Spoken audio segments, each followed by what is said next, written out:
Bismillahirrahmanirrahim. After discussing the two basic mediums through which we can make the decisions or we are going to interact with other people, there is the third domain which is being discussed for the under the considerations of the 10 principles of economics, that what are the forces and trends that affects how the economy as a whole works, that what is the basic functioning, that how our economy and how our country is going to work.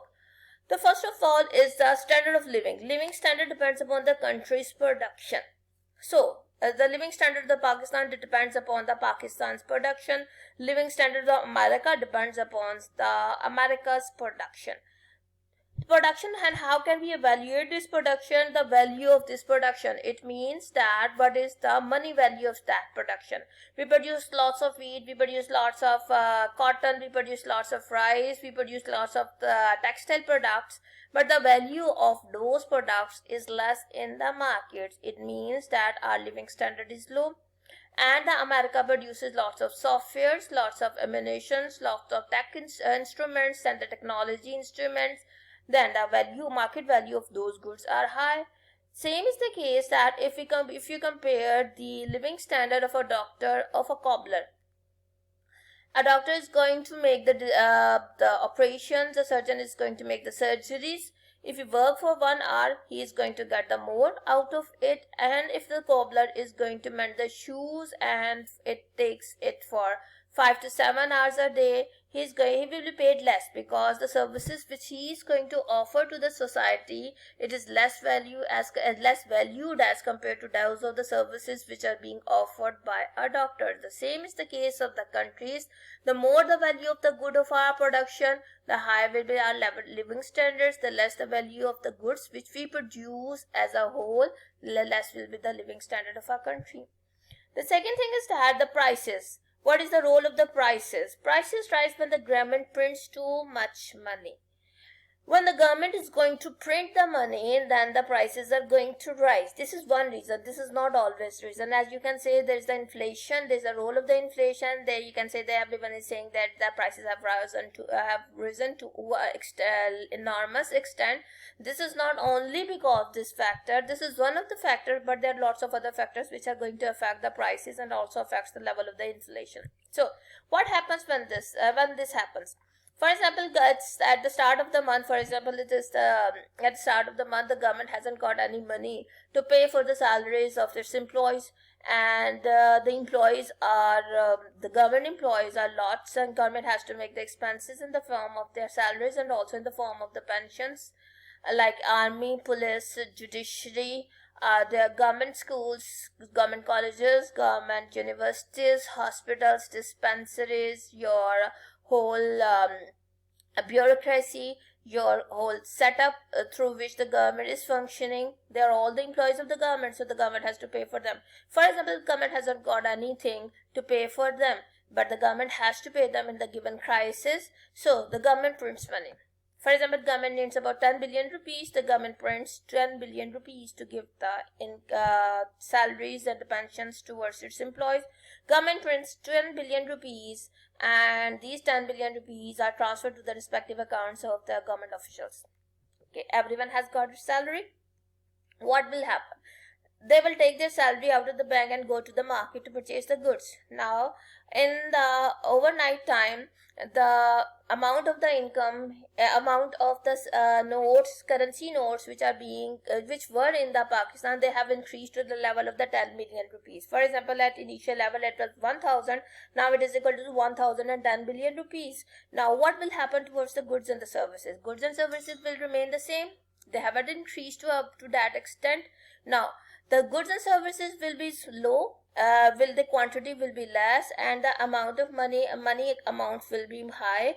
So what will be less, its value will be increased, and what will be more, its value will be decreased. It means the prices of the goods and the services will increase and the value of the money will fall. See, this is one of the reasons that why the prices rise. The prices rise when the government is going to print the money. The amount of the money has been increased, but the amount of the goods and the services remains the constant. So if you balance a thing that is constant and that the other one that has been increased, so the thing whose value has been constant, its value will increase. It means its price will increase, and the thing that whose quantity has been increased, its value will be decreased. This is the link between this, that whenever the government prints money, the prices of the goods are going to be increased. Only one reason, but there are lots of other reasons for that too. Now the society means your we all faces a short-term trade-off between inflation and unemployment. So these are the two concepts which are particularly relevant towards the macroeconomics. But there is a term that is a trade-off. Trade-off means options. We can opt inflation. If we opt inflation, it means there will be the high prices in our economy with less unemployment.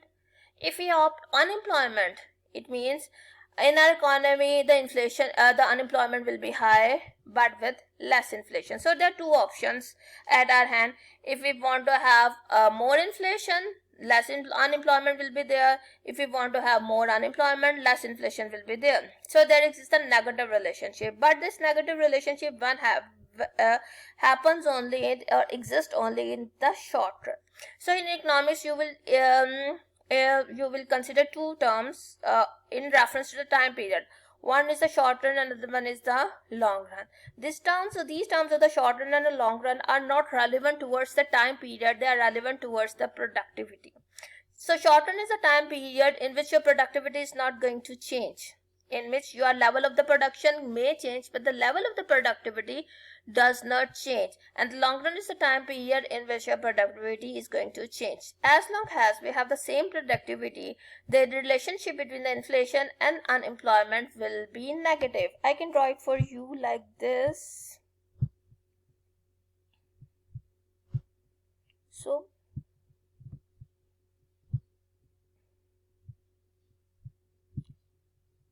okay, this is your inflation that represents the price level, and this is your unemployment. You can write it as U. That is the negative relationship like this. This is the negative slope curve, and this slope and curve is known as the Phillips curve. It's termed as the Phillips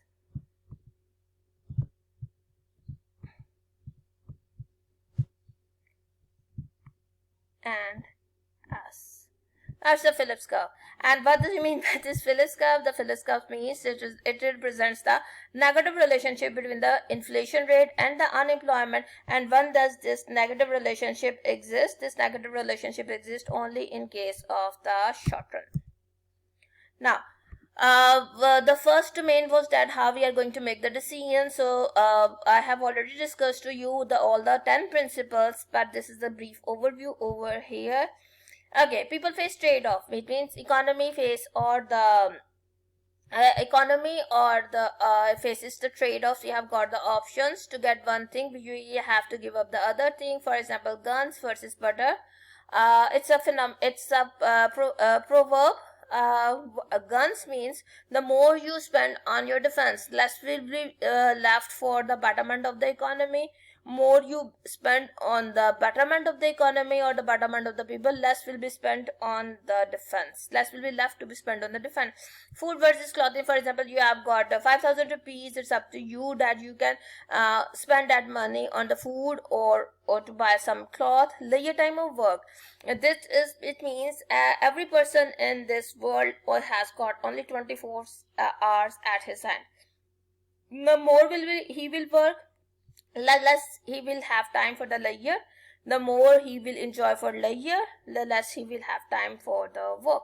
Efficiency versus equity. Efficiency means to get the maximum out of minimum. It means it is represent the best management of the resources, that by utilizing all factors of production, you want to get the maximum output. And what do you mean by the equity? The output which you have yielded out of the minimum resources, the benefits of that output will be distributed equally within all the stakeholders. For example, a factory is going to earn the profit, and that profit is going to be distributed within some shares among the labor, among the management, and among the owner. Not all the resources, not all the benefits are to be concentrated toward one segment of the society, but that those benefits should be distributed with a particular ratio, with a justice among all the stakeholders of the society. That's the basic difference between the efficiency and equity.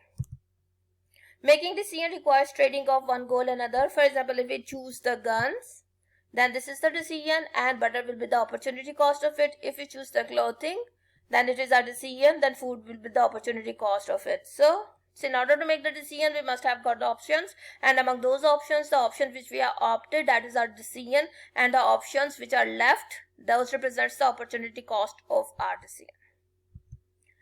Efficiency versus equity. Efficiency means that the society gets the most that it can from its scarce resources by utilizing all the labor, land and capital, the maximum what we can get. And the equity means the benefit of those resources are distributed fairly among the members of the society. So it mostly there is the trade-off among these two terms. Most of the society, most of the economies tend to move towards the efficiency but not towards the equity.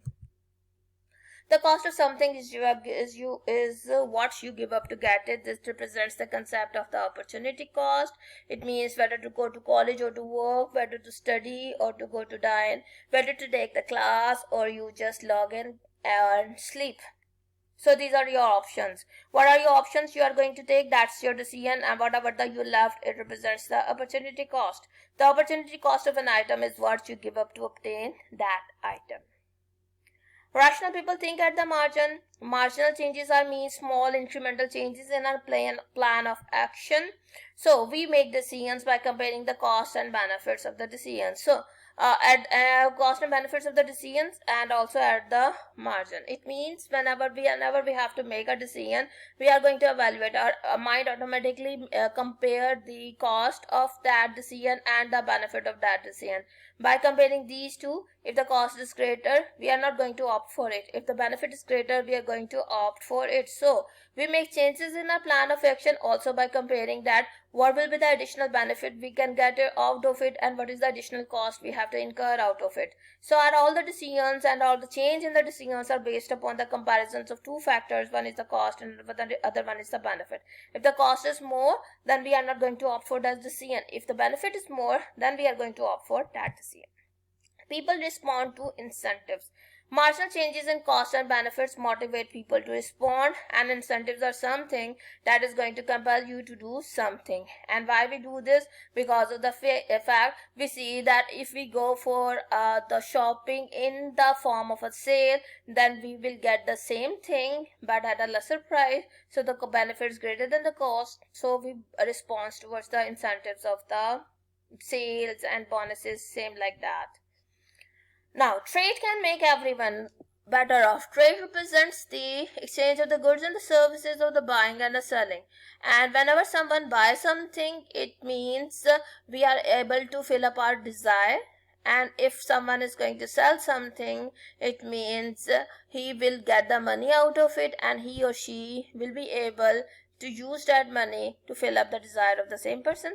So people gain from the ability to trade with one another. And competition results in the gains of the trading. Competition means that whenever you go to the market, competition means that there are more sellers in the market instead of the one seller. If there is only one seller in the market, there is no competition. That is going to represent the monopoly. But there are more sellers in the market. For example, in case of the telecommunication industry, we have about 5 sellers in the market. So in these 5 sellers represents the level of the competition. The more the sellers in the market, more the level of the competition. So what happens when this competition results? It results in the gains. Why? Whenever there is a competition in the market, it has got 2 impacts. One impact on the price. The price of the good will be reduced because of the level of the competition. The second, the gain is the improvement in the quality of the product which is being offered by that market. So whenever there is the competition in the market, the people are going to gain out of it in the form of the reduced prices and improved quality. Trade allows people to specialize in what they can do the best. So this I am going to describe you within the next section.